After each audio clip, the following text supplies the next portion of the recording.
Hai, selamat datang di live Unpad untuk sesi mata kuliah Literasi Media dengan saya, Nindi Aristi.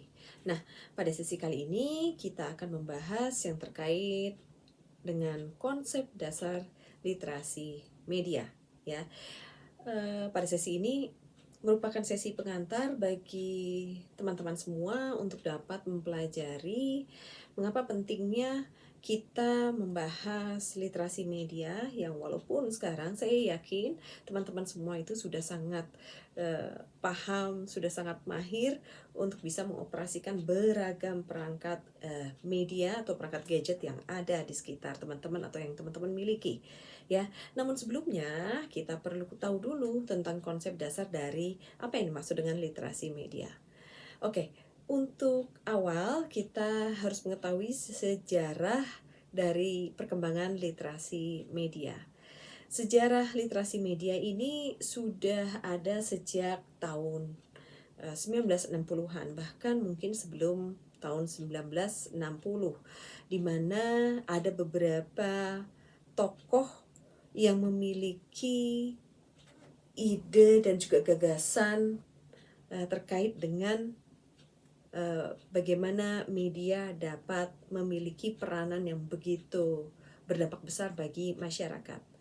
Salah satu tokohnya yang mungkin teman-teman sering baca ya di Google atau juga di berbagai jurnal akademik internasional maupun nasional adalah tokoh yang bernama Marshall McLuhan.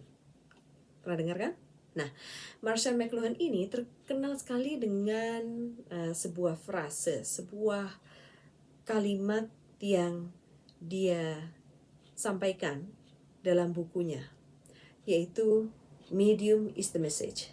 McLuhan menyatakan bahwa pesan sesungguhnya yang paling memiliki impact yang besar itu bukanlah pesan yang kita sampaikan melalui verbal maupun non-verbal, tapi pesan sesungguhnya yang memiliki peranan penting dalam keberhasilan komunikasi itu ditentukan oleh media.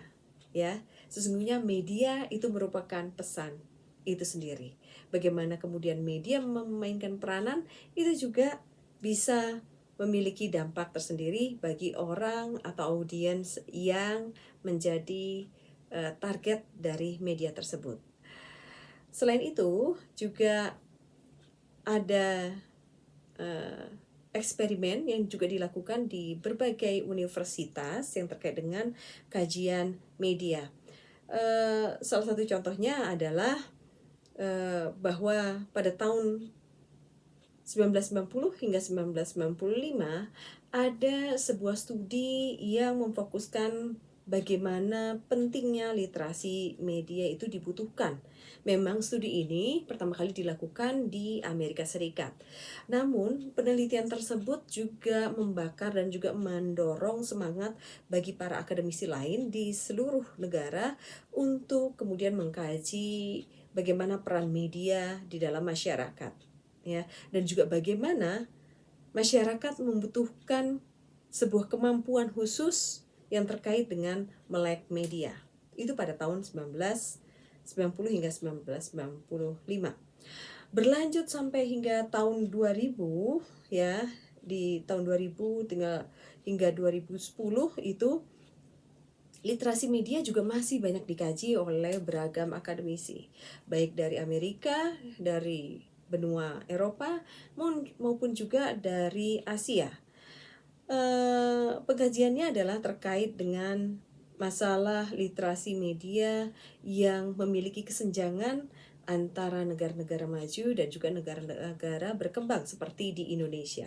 Nah, makanya kalau teman-teman semua pernah membaca di jurnal-jurnal nasional, masih cukup banyak penelitian yang terkait dengan bagaimana masyarakat Indonesia itu masih dihadapi dengan problema yang mungkin menurut teman-teman udah lawas ya, tapi ini masih dihadapi oleh sebagian besar oleh masyarakat Indonesia. 80% masyarakat Indonesia itu masih termasuk di segmen kelas menengah bawah, dan mereka menghadapi masalah yang paling sederhana, yaitu mereka tidak dapat mengakses perangkat media, terutama perangkat media digital dan media yang lebih canggihnya lagi. Ini merupakan salah satu kajian yang masih sampai sekarang itu dibahas, terutama di negara-negara berkembang. Kita lanjut, sebenarnya dari beragam kajian yang sudah disampaikan sejak tahun 1960 hingga tahun 2010 tadi, apa sih kemudian yang dimaksud dengan literasi media? Well, banyak buku yang berupaya untuk bisa mendefinisikan literasi media. Namun kita bisa mengambil salah satu acuannya, yaitu dari Porter. Porter menyatakan bahwa literasi media merupakan kemampuan untuk mengakses, menganalisis, mengevaluasi, dan juga mengkomunikasikan pesan dalam berbagai bentuknya. Lebih lanjut, Porter dan Chris juga menyatakan bahwa studi dari industri media dapat diaplikasikan melalui interpretasi tekstual dan juga interpretasi konteks serta ideologi yang dimiliki oleh media, produksi, serta audiens, ya. Oleh karena itu, nanti dalam sesi-sesi yang selanjutnya lagi, literasi media ini akan mengupas bagaimana perkembangan media dari sisi industri, dari perspektif audiens, dan juga dari perspektif bagaimana kita untuk bisa menginterpretasi pesan-pesan di balik ideologi yang dimiliki oleh media. Oke. Selanjutnya, dalam literasi media ini, kita juga didorong untuk memiliki kemampuan untuk bisa mengakses perangkat media apapun, ya. Nggak bisa disebut Gen Z ya, kalau misalnya rekan-rekan belum bisa mengoperasikan perangkat handphone, ya, smartphone, perangkat laptop, ya, tablet, ya, atau perangkat media lainnya. Sekarang, akses teman-teman untuk bisa mengoperasikan perangkat-perangkat tersebut adalah merupakan sebuah kewajiban. Kenapa? Karena Indonesia sekarang sudah menuju ke industri 5.0 yang semuanya itu menuntut keterampilan dan juga keahlian dalam media, terkhususnya media digital, ya. Selanjutnya lagi juga dalam literasi media ini, kita akan mendorong rekan-rekan untuk bisa menganalisis bagaimana orang-orang yang sudah menggunakan media itu kemudian mengkonsumsi pesan-pesan yang disampaikan melalui media, ya. Dari tahapan analisis ini kita kemudian berlanjut kepada tahapan evaluasi, ya. Kita berupaya untuk mengevaluasi media secara utuh, baik dari sisi ekonomisnya, economical thing-nya, maupun juga dari sisi kegunaan dan kebermanfaatannya bagi masyarakat, ya. Selanjutnya, kita tidak hanya berhenti untuk menganalisis dan mengevaluasi media saja, tapi kita juga berharap rekan-rekan dapat memproduksi serta mengkomunikasikan media yang bersifat edukatif dan juga informatif. Nah, sesungguhnya tujuan utama dari orang yang sudah mendapatkan literasi media adalah berupaya untuk bisa mengedukasi dan juga membantu orang-orang di sekelilingnya untuk bisa juga melek terhadap media, ya, sehingga kita bisa memberikan manfaat secara langsung kepada orang-orang yang kita ketahui mereka memang membutuhkannya. Oke, dalam implementasi literasi media, kita harus mengetahui bahwa ilmu komunikasi melihat pesan yang ada di dalam media itu tidak bebas nilai, tapi pesan yang ada di dalam media yang dikomunikasikan secara bebas kepada para target audiensnya itu memiliki maksud dan tujuan tertentu, ya. Entah itu kemudian ada yang berkaitan dengan ideologi dari pemilik medianya, atau itu terkait dengan tujuan ekonomis yang berupaya untuk dicapai oleh media tersebut, atau ada hal-hal yang lebih kompleks dibandingkan kedua hal tadi, ya. Nah, ini membutuhkan keseriusan dari rekan-rekan untuk dapat mempelajari literasi media. Sehingga dalam literasi media ini, kami mendorong rekan-rekan untuk bisa mendemonstrasikan pengetahuan dan juga untuk bisa membangun pemahaman yang terkait beberapa hal berikut ini. Yang pertama adalah kami berupaya mendorong rekan-rekan untuk bisa melihat bagaimana orang-orang, individu-individu menggunakan media dalam relasi personal dan juga dalam interaksinya di publik. Ya, ini penting untuk bisa memberikan kita sebuah keterampilan untuk bisa menganalisis, ya, bagaimana preferensi atau pemilihan media dari beragam pihak, beragam masyarakat, ya. Terus kemudian yang kedua, kami juga mendorong rekan-rekan untuk bisa melihat hubungan yang kompleks di antara perbedaan status ekonomi dan sosial dan juga latar belakang pendidikan yang ada di Indonesia khususnya. Itu memberikan dampak bagaimana orang menggunakan media, bagaimana kemudian orang mengkonsumsi media, dan juga bagaimana orang menginterpretasikan pesan yang ada di media. Selanjutnya, kami juga mendorong teman-teman untuk bisa melihat isi yang diproduksi dan disampaikan oleh media. Ya, berdasarkan apa? Berdasarkan dari konteks sosial, budaya, ya, yang ada di masyarakat. Nanti rekan-rekan bisa mengetahui bahwa media yang berada di wilayah tertentu akan mengkomunikasikan pesannya secara berbeda dibandingkan dengan di wilayah yang lain.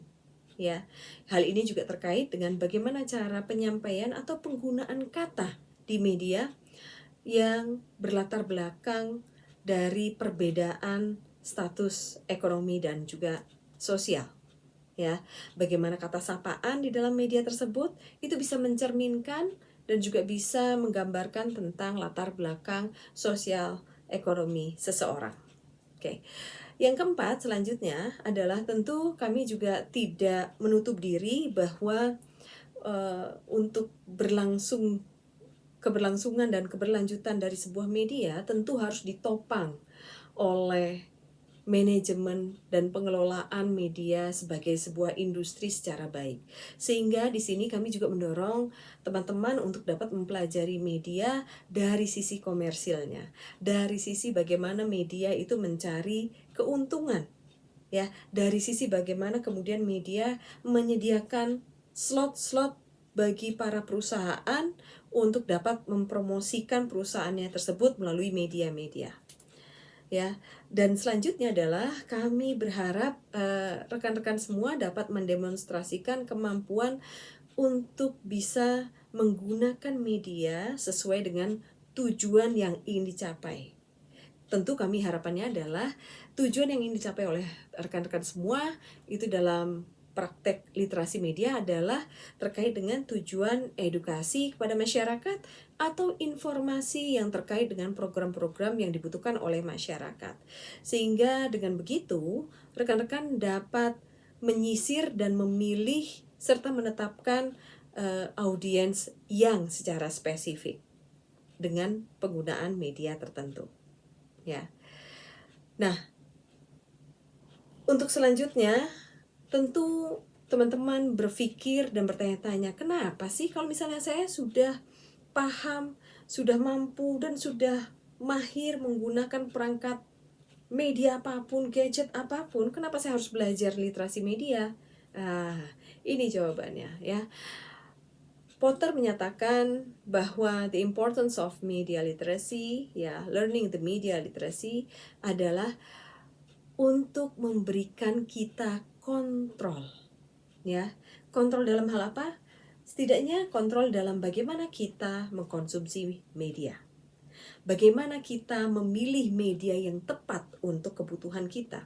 Bagaimana juga kemudian kita dapat memisahkan pesan yang bersifat adu domba, tidak logis, tidak benar, atau diragukan kebenarannya di dalam media dengan sesuai dengan apa pesan yang kita butuhkan. Khususnya apabila pesan tersebut kita butuhkan untuk meningkatkan keterampilan kita, meningkatkan kemampuan kita dalam berkomunikasi dan juga secara profesional. Ya. Selanjutnya,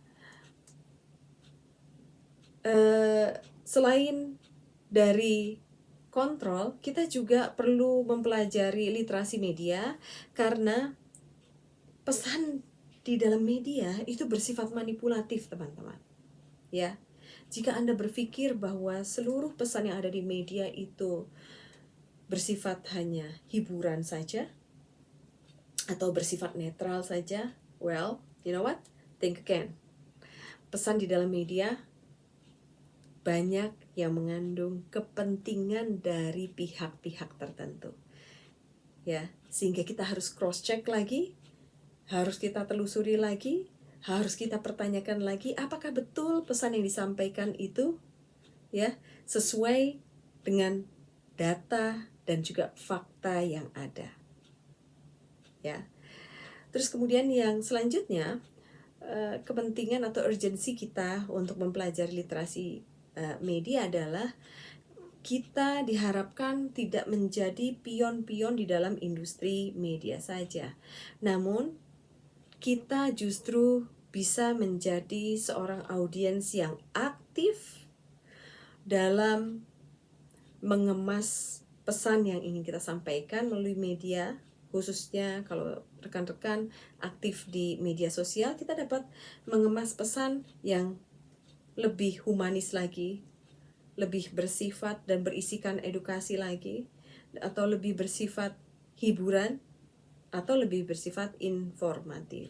Sehingga apa? Sehingga kita tidak hanya secara pasif menjadi penonton saja, menjadi penikmat media saja, tapi kita juga bisa secara aktif untuk berkontribusi kepada masyarakat melalui pesan-pesan yang lebih kreatif lagi dan lebih berguna lagi kepada masyarakat.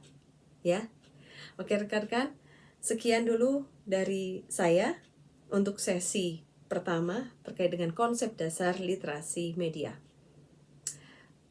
Selanjutnya kita akan ketemu lagi di sesi perkuliahan literasi media berikutnya.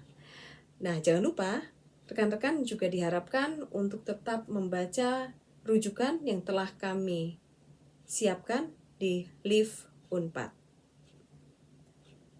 Salam sehat dan tetap semangat. Salam komunikasi.